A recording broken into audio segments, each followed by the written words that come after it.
से वहाँ से भी अगर जो परली तरफ से लोगों ने आना वो भी वहाँ एक जगह इकट्ठे हो सके। तो क्या करनाल से शुरू होकर आगे जो शहर है घरौंडा है, आगे मधुबन है, पानीपत है, वहाँ से भी आपके साथ लोग? हाँ, हमारे साथी जो वहाँ पे हैं, घरौंडा में हैं, पानीपत में हैं, वो भी हमारे साथ जा रहे हैं। कितने लोग जा रहे हैं?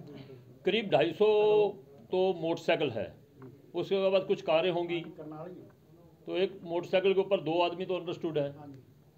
कोई लंगर पानी भी लेके जा रहे हैं? देखो लंगर दी रास्त असी अज भेजी है, लंगर उत्थे काफ़ी जा रहा, रास्त भेजी है। असी कुछ सलाह कर रहे हैं क्योंकि सानू थोड़ी जी इन्फॉर्मेशन ये मिली है हुणे थोड़ी देर पहले कि जिमें उत्थे ट्रालियां खड़ियां ने, तरपालां लगियां, लेकिन ओस दा मौसम है, मौसम के हिसाब दे नाल उत्थे ओस डिग रही है तो पानी का थोड़ी दिक्कत आ रही है, तो रिसाव होंदा। उहदे करके असी ना मोमजामे जिहड़े उत्ते कवर करांगे तरपाला दे वो लैके जा रहे हैं कि हर ट्राली के उत्ते वो पाया जाए जिहदे नाल वो जिहड़ा पानी का रिसाव है वो बंद हो सके। लंगर कितनी कुछ सेवा कर ली? लंगर अज एक ट्राली भेजी जी जिहदे चावल, आटा, दालां, दवाइयां सब कुछ भेजा जी। की लग रहा सरकार चुकेगी? देखो सरकार असी किसी को झुकाना नहीं चाहते, असी ये चाहते हैं कि देश के अंदर भाईचारा बरकरार रहे, तो जो किसानों की मंगां ने बिल्कुल जायज़ मंग है, कोई नजायज़ मंग नहीं हैगी, वो मंगां नूं लागू किया जाए कि जो समाज के अंदर भाईचारा है। मैं धन्नवाद करना मोदी सरकार का जिन्हें कानून बनाया, तो जिहदे कानून बनाने करके अज किसान इकट्ठे होया, कल्ले किसान इकट्ठे नहीं होए, हिंदुस्तान का हर वर्ग उस थां दे उत्ते खड़ा है, कल्ले किसान नहीं जी, उहदे विच व्यापारी लोग भी खड़े है, ट्रांसपोर्टर भी खड़े है, सारे उत्थे नाल खड़े है। तो जिहड़ा भाईचारा है कि आपस में फर्क पै गया सीगा, वो भाईचारा फिर एक थां ते आ गया। हिंदुस्तान के जिहड़े भाईचारे नूं खत्म करने की कोशिश सरकारां या सियासी लोग करते हैं, उस भाईचारे ने खत्म करता है। किसान अंदोलन ने उस भाईचारा इकट्ठा कर दिता है, जिहड़ी दुविधा सी लोगों के अंदर मन च फर्क सीगा वो खत्म हो गया है। मैं समझदा इहो जिहा भाईचारा हमेशा बनया रहे साडे सारे। करनाल का जो प्रतिनिधि हैं, विधायक हैं करनाल के, जो मुख्यमंत्री जी हैं, उनकी अगुवाई में किसानों पर अत्याचार किया गया, वो छाड़े की गई, लाठीचार्ज किया जा, सुबह इस्तीफे नहीं छोड़े गए, क्या मानते हैं करनाल शर्मिंदा है? देखो वो करनाल के अगर MLA हैं, विधायक हैं, उन्होंने करनाल की बात नहीं है, उनको वो खुद जो भी उन्होंने किया गलत किया है, हम उनके साथ सहमत नहीं हैं, वो निंदनीय हैं। किसान देश के नागरिक हैं, अगर वो पंजाब से भी आए थे तो वो भी देश के नागरिक हैं, कोई पाकिस्तान से नहीं आए थे वो लोग। अगर अपनी मांगों के लिए आए हैं, अब राजा पिता के समान होता है और प्रजा बच्चों की समान होती है, प्रजा अपने पिता से नहीं मांगेगी और कहाँ से मांगेगी। मुख्यमंत्री वालों किसानों को खालिस्तानी समर्थन किया गया है, इस बार ਉਹਦਾ जवाब लोगों ने देता। ਜਦੋਂ हर भाईचारा उत्थे पहुँच गया, जाट पहुँच गए है, अहीर पहुँच गए है, दुकानदार पहुँच गया, बाणीए पहुँच गए है, व्यापारी तबका सारा उत्थे पहुँच गया, मुसलमान पहुँच गए, उत्थे फिर खालिस्तानी का मसला ही खत्म हो गया उन्होंने। ਉਹਦਾ जवाब उन्होंने अंदोलनकारियों को नहीं देना पिया, ਉਹਦਾ जवाब पब्लिक ने दिता। जो पब्लिक उत्थे सारी इकट्ठी हो गई, कल राजस्थान के साथी उत्थे पहुँचे आ, तो उन्होंने एको गल कही सी, अगर ये खालिस्तानी तो असीं भी खालिस्तानी है। हुण ये सरकार जाने, अगर सरकार सारे भाईचारे को इकट्ठा रखना चाहती है कि इन्होंने खालिस्तान या उत्तरांचल या हिंदुत्व के नाम पर वंडना चाहती है, उन्होंनी मर्जी।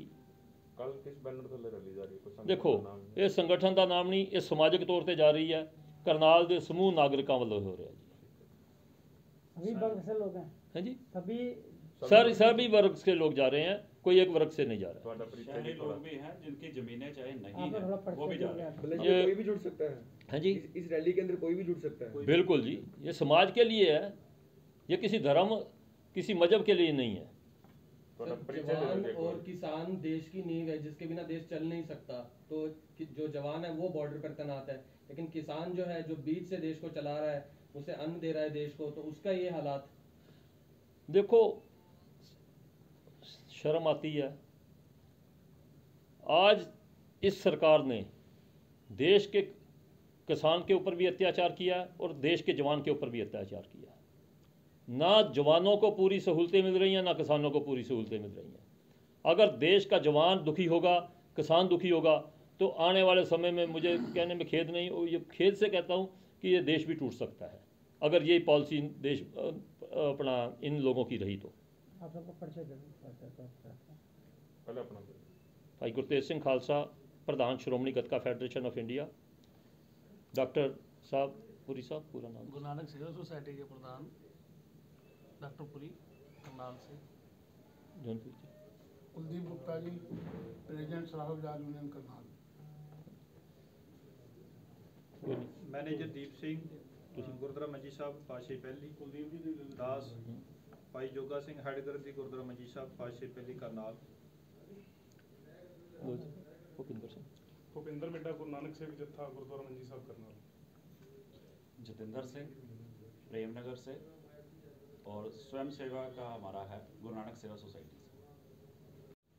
कि हमारे देश में सबसे ज़्यादा अगर शोषण किसी का होता है वो एक किसान है, क्योंकि जब उसकी फसल तैयार होती है उसकी एक मजबूरी होती है उसको मंडी में लेकर आना, क्योंकि वो स्टोर नहीं कर सकता, घर पर नहीं रख सकता उसको।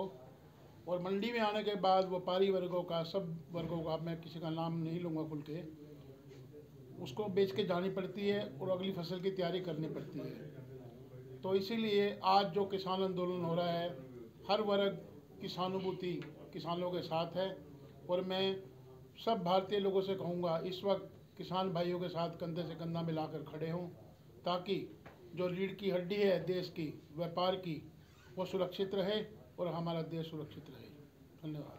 कल ले 10 दिन में ले, पहले तो यही सरकार इनसे बात नहीं करना चाहती थी, सरकार किसानों से 2 महीने से किसान जीटी रोड के ऊपर बैठे हुए हैं, धरने के ऊपर बैठे हुए हैं। सरकार ने यत्न ही नहीं किया उनसे बातचीत की जाए, और शांत में ही चल रहा है। कोई झगड़ा नहीं है, किसी को एक पत्थर तक नहीं है, किसी का कोई नुकसान नहीं है। इतनी बड़ी एजिटेशन हो, किसी को एक डेला भी ना लगाया हो, तो इससे बड़ी क्या बात होगी। सरकार को चाहिए इनकी जितनी जल्दी हो सके मांगे मांगे। तो बाइक रैली कहाँ से कहाँ तक निकलेगी? करनाल जीटी रोड से शुरू होकर कुंडली बॉर्डर तक जाएंगे हम लोग। तो कितने लोग शामिल होंगे इसमें? देखो भाई साहब, आपको बताया करीब 250 बाइक तो हमारे पास है। उसके बाद कितनी बढ़ती हैं, कितना सहयोग मिलता है, वो बात कल पता लग जाएगा। क्योंकि हमारे पास पानीपत से, घरोंडा से, करनाल से जो साथी हैं वो सारे यहाँ से चलेंगे। ਵਾਹਿਗੁਰੂ ਜੀ ਕਾ ਖਾਲਸਾ, ਵਾਹਿਗੁਰੂ ਜੀ ਕੀ ਫਤਿਹ। ਮੈਂ ਇੱਕ ਬੇਨਤੀ ਕਰਨਾ ਚਾਹੁੰਦਾ ਸੀ ਕਿ ਕੱਲ ਜੋ ਸਵੇਰੇ ਬਾਈਕ ਰੈਲੀ ਚੱਲ ਰਹੀ ਹੈ ਕਰਨਾਲੋਂ, ਸਾਰੀ ਸੰਗਤ ਨੂੰ ਬੇਨਤੀ ਕੀਤੀ ਜਾਂਦੀ ਹੈ ਕਿ ਸਾਰੇ ਯੂਥ ਨੂੰ ਬੇਨਤੀ ਕੀਤੀ ਜਾਂਦੀ ਹੈ, ਇਹਦੇ 'ਚ ਸਿਰਫ ਸਿੱਖ ਯੂਥ ਨਹੀਂ, ਸਾਰੇ ਯੂਥ ਨੂੰ ਬੇਨਤੀ ਕੀਤੀ ਜਾਂਦੀ ਹੈ ਕਿ ਵੱਧ ਚੜ੍ਹ ਕੇ ਕੱਲ ਸਵੇਰੇ ਬਾਈਕ ਰੈਲੀ ਜੋ ਕਿਸਾਨ ਮੋਰਚੇ ਵੱਲ ਜਾ ਰਹੀ ਹੈ ਉਹਦੇ 'ਚ ਵੱਧ ਚੜ੍ਹ ਕੇ ਹਿੱਸਾ ਪਾਓ, ਤੇ ਸਾਰਿਆਂ ਨੇ ਸਰਵਸੰਮਤੀ ਨਾਲ ਸ਼ਾਂਤੀ ਨਾਲ ਬਣਾਈ ਰੱਖਣੀ ਹੈ ਪ੍ਰੋਗਰਾਮ ਦੇ ਵਿੱਚ। ਤੇ ਕਰਨਾਲੋਂ ਸੈਕਟਰ 6 ਗੁਰਦੁਆਰੇ ਤੋਂ ਸਵੇਰੇ 9 ਵਜੇ ਜੋ ਬਾਈਕ ਰੈਲੀ ਸਟਾਰਟ ਹੋਏਗੀ, ਘਰੋਂਡਾ, ਪਾਣੀਪਤ, ਸੋਨੀਪਤ ਹੁੰਦੇ ਹੋਇਆ ਕੁੰਡਲੀ ਬਾਰਡਰ ਤੱਕ ਜੋ ਰੈਲੀ ਜਾਣੀ ਹੈ। ਸਾਰੇ ਯੂਥ ਨੂੰ ਬੇਨਤੀ ਕੀਤੀ ਜਾਂਦੀ ਹੈ ਕਰਨਾਲ ਦੇ, ਘਰੋਂਡੇ ਦੇ, ਪਾਣੀਪਤ ਦੇ, ਕਿ ਵੱਧ ਚੜ੍ਹ ਕੇ ਰੈਲੀ ਦੇ ਵਿੱਚ ਹਿੱਸਾ ਪਾਓ ਜੀ। ਵਾਹਿਗੁਰੂ ਜੀ ਕਾ ਖਾਲਸਾ, ਵਾਹਿਗੁਰੂ ਜੀ ਕੀ ਫਤਿਹ। ਵਾਹਿਗੁਰੂ ਜੀ ਕਾ ਖਾਲਸਾ, ਵਾਹਿਗੁਰੂ ਜੀ ਕੀ ਫਤਿਹ। ਜਿੰਨੇ ਵੀ ਕਰਨਾਲ ਨਿਵਾਸੀ ਅਤੇ ਜਿੰਨੀਆਂ ਵੀ ਸੰਗਤਾਂ ਦਾਸ ਦੀ ਇਸ ਬੇਨਤੀ ਨੂੰ ਸੁਣ ਰਹੀਆਂ ਨੇ, ਸਾਰੀਆਂ ਸੰਗਤਾਂ ਨੂੰ ਬੇਨਤੀ ਹੈ ਕਿ ਕਿਸਾਨਾਂ ਦੇ ਹੱਕਾਂ ਦੇ ਲਈ ਜੋ ਮੋਰਚਾ ਲੱਗਿਆ ਹੋਇਆ, ਸੰਘਰਸ਼ ਆਰੰਭਿਆ ਹੋਇਆ ਹੈ ਸਾਰੇ ਕਿਸਾਨਾਂ ਨੇ, ਉਹਨਾਂ ਦਾ ਸਮਰਥਨ ਕਰਨ ਦੇ ਲਈ ਕੱਲ੍ਹ ਨੂੰ ਕਰਨਾਲ ਦੇ ਸਮੂਹ ਨਿਵਾਸੀਆਂ ਵੱਲੋਂ, ਸਮੂਹ ਸਮਰਥਕਾਂ ਦੇ ਵੱਲੋਂ ਕੱਲ੍ਹ ਇੱਕ ਮਾਰਚ ਲੈ ਕੇ ਜਾਣਾ ਹੈ, ਜਿਸ ਵਿੱਚ ਬੇਨਤੀ ਹੈ ਕਿ ਸਾਰੇ ਨੌਜਵਾਨ, ਜਿੰਨੇ ਬਜ਼ੁਰਗ ਨੇ, ਜਿੰਨੇ ਵੀ ਸਮਰਥਨ ਕਰਨ ਵਾਲੇ ਨੇ, ਉਹ ਵੱਧ ਤੋਂ ਵੱਧ ਗਿਣਤੀ ਦੇ ਵਿੱਚ ਬਾਬਾ ਜੋਗਾ ਸਿੰਘ ਜੀ ਦੇ ਅਸਥਾਨ 'ਤੇ ਡੇਰਾ ਮਾਤਾ ਗੁਰਦੁਆਰਾ ਮਾਤਾ ਸਾਹਿਬ ਕੌਰ ਅਤੇ ਡੇਰਾ ਕਾਰ ਸੇਵਾ ਤੋਂ ਵੀ ਆਰੰਭ ਹੋ ਕੇ ਡੇਰਾ ਮਾਤਾ ਸਾਹਿਬ ਕੌਰ ਜੀ ਬਾਈਪਾਸ ਤੋਂ ਹੋ ਕੇ 9 ਵਜੇ ਆਰੰਭਤਾ ਹੋਵੇਗੀ। ਸਾਰਿਆਂ ਨੂੰ ਬੇਨਤੀ ਹੈ ਕਿ ਵੱਧ ਤੋਂ ਵੱਧ ਉੱਥੇ ਪਹੁੰਚਣ ਦੀ ਕਿਰਪਾਲਤਾ ਕਰਨੀ ਹੈ। ਆਪਣੇ ਹੱਕਾਂ ਦੇ ਲਈ ਉੱਥੇ ਜਾ ਕੇ ਜੋ ਮੰਗ ਕਰ ਰਹੇ ਨੇ ਉਹਨਾਂ ਦਾ ਸਮਰਥਨ ਕਰਨਾ ਹੈ, ਅਤੇ ਆਸ ਹੈ ਕਿ ਮੇਰੇ ਵੀਰਾਂ ਨੂੰ ਕਿ ਵੱਧ ਤੋਂ ਵੱਧ ਆਪ ਜੀ ਸਮਰਥਨ ਕਰੋਗੇ। 200-250 ਜੋ ਮੋਟਰਸਾਈਕਲ, ਬਾਈਕ ਹੈ, ਕੁਝ ਗੱਡੀਆਂ ਨਾਲ ਜਾ ਰਹੀਆਂ ਨੇ, ਅਤੇ ਸਾਰਿਆਂ ਨੂੰ ਬੇਨਤੀ ਹੈ ਕਿ ਸ਼ਾਂਤਮਈ ਢੰਗ ਦੇ ਨਾਲ ਇਹ ਸਾਰਾ ਜੋ ਮਾਰਚ ਹੈ ਆਪਾਂ ਕੱਢਣਾ ਹੈ। ਕਿਸੇ ਨੇ ਕੋਈ ਕਿਸੇ ਪ੍ਰਕਾਰ ਦੀ ਕੋਈ ਗਲਤੀ, ਕੋਈ ਹੁੱਲੜਬਾਜੀ, ਕੋਈ ਮਿਸਟੇਕ ਨਹੀਂ ਕਰਨੀ ਜਿਹਦੇ ਵਿੱਚ ਸ਼ਾਂਤੀ ਭੰਗ ਹੋਵੇ, ਅਤੇ ਸਰਕਾਰ ਅਤੇ ਸਾਡੇ ਵਿਰੋਧੀਆਂ ਨੂੰ ਇਹ ਚੀਜ਼ ਦਾ ਮੌਕਾ ਮਿਲੇ ਕਿ ਉਹ ਸਾਡੀਆਂ ਇਸ ਕਮੀਆਂ ਨੂੰ ਮੀਡੀਆ ਦੇ ਰਾਹੀਂ ਜਾਂ ਲੋਕਾਂ ਦੇ ਵਿੱਚ ਫੈਲਾ ਕੇ ਸਾਨੂੰ ਉਹ ਬਦਨਾਮ ਕਰਨ ਦਾ ਯਤਨ ਕਰਨ। ਇਹ ਬੇਨਤੀ ਹੈ। ਦਾਸ ਭਾਈ ਜੋਗਾ ਸਿੰਘ ਹੈੱਡ ਗ੍ਰੰਥੀ ਗੁਰਦੁਆਰਾ ਮੰਜੀ ਸਾਹਿਬ, ਪਾਤਸ਼ਾਹੀ ਪਹਿਲੀ ਕਰਨਾਲ।